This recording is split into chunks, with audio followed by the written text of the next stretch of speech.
बच्चों, आज हम समझेंगे कि तत्सम और तद्भव शब्द क्या होते हैं। आप सभी जानते हैं कि हिंदी भाषा की जननी संस्कृत भाषा ही है। यदि हम प्रतिदिन शुद्ध हिंदी का प्रयोग करेंगे तो हम 75% संस्कृत के ही शब्द बोलते हैं।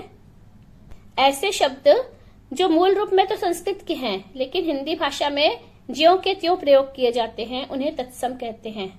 तत्सम का अर्थ होता है तत्सम, ज्यों का त्यों। जैसे माता, पिता, अग्नि, अमृत, गृह, ये सभी संस्कृत के मूल शब्द हैं और हिंदी में भी इसी प्रकार से इनको प्रयोग किया जाता है। इन पदों का उच्चारण और ध्वनि हिंदी भाषा में वैसा ही प्रयोग किया जाता है जैसा कि इनको संस्कृत में प्रयोग किया जाता है। मतलब संस्कृत से हिंदी में आते समय इनमें कोई भी परिवर्तन नहीं होता है।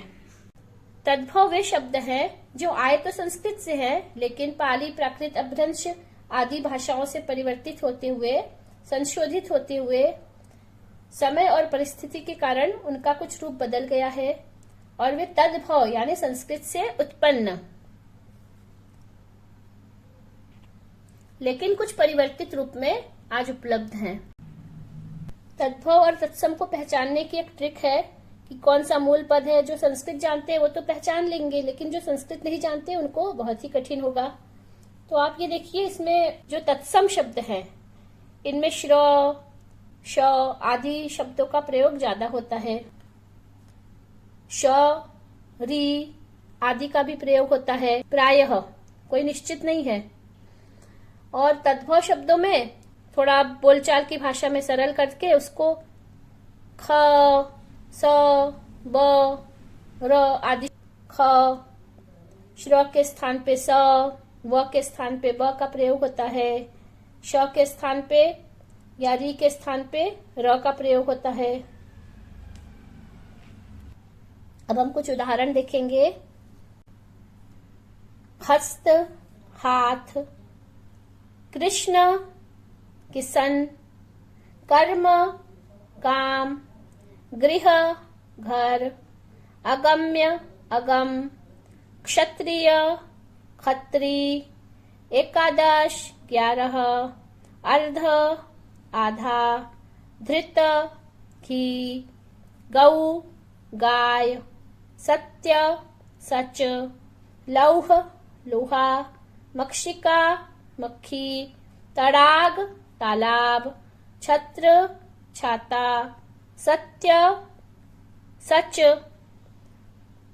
कुक्कुर, कुत्ता, तृण, तिनका, क्षीर, खीर, इक्षु, ईख, गन्ना, धृत, घी, अंगुष्ठ, अंगूठा, ज्येष्ठ, जेठ, जिह्वा, जीभ, अज्ञान, अजान, अग्नि, आग, अन्न, अनाज, चंद्र, चांद, कूप, कुआ, ताम्र, तांबा। ये बहुत सारे शब्द है, अनगिनत है। हिंदी में 75%, 75% जो शब्द है वो तत्सम है और तद्भव है। तो इनका एक लिस्ट करना बहुत ही कठिन है। आप ये मान के चलिए कि 25% अन्य भाषाओं के शब्द हैं, अरबी, फारसी आदि के भी, और बाकी 75% संस्कृत के ही शब्द हैं जो हिंदी में ज्यों के त्यों या कुछ परिवर्तित होकर के आ गए हैं।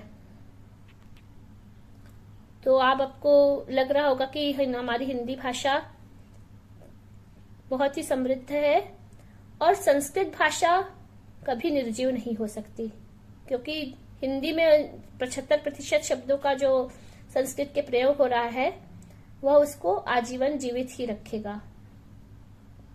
चैनल को सब्सक्राइब कर लीजिए और अपने दोस्तों को भी शेयर करिए।